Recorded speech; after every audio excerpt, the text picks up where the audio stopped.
Happy Deepavali మావా. Happy Deepavali మచ్చా. ఏం మచ్చా అప్పుడే టపాసులన్నీ పేల్చేసినట్టుండవా? నీకడ తెలుసు మావా? మొక్కం అంతా మసి అయిపోయిండదా? మాదొక్క టపాసు కూడా బేలనట్టున్నది. ఎందుకు బేలనట్టున్నావా? నాకు బాధగా ఉంది. ఏం నరకాసురుడు చచ్చిపోయాడనే? ఓడి చచ్చిపోతే నేను ఎందుకు బాధపడతాను? ఆ ఎద చచ్చిపోతే నాకు కూడా సంతోషమే. ఎందుకు బాధపడుతున్నావు? నా ఆయుష్ పెంచండి. ఏందా ఆయుష్ పెంచాలా? ఇక్కడ మా ఆయుష్ తగ్గిపోతున్నదా? మేమెవరికి చెప్పుకునేది? నా ఆయుష్ పెంచితే మీ ఆయుష్ కూడా పెరుగుతుంది. అదేటా? పెద్ద బాంబు చేసి చిన్న ఒత్తి పెడుతున్నారు. అటు వెలిగిస్తున్నారు లేదా పేలిపోతున్నాను. మీకు గాయాలు అవుతున్నాయి. నిజమే. అదేదో నాకు పెద్ద ఒత్తి ఉంటే నా ఆయుష్ పెరుగుతుంది. నేను పేరే లోపల మీరు దూరం వెళ్ళిపోతారు కాబట్టి మీ ఆయుష్ కూడా పెరుగుతుంది. ఇదేదో నిజంగానే బాగుండదా? ఇంకోటి చెప్పమా. నన్ను పేల్చేటప్పుడు చుట్టుపక్కల జంతువులు లేకుండా జాగ్రత్త పడండి. మచ్చా నువ్వు కొంచెం దూరంగా ఉండరా. టపాసులు చేతిలో పేల్చదండి. చేతిలో పేలితే చేతులు లేకుండా పొడుస్తాయి.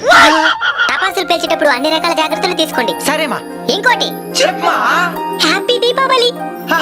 సేమ్ టు యు మా.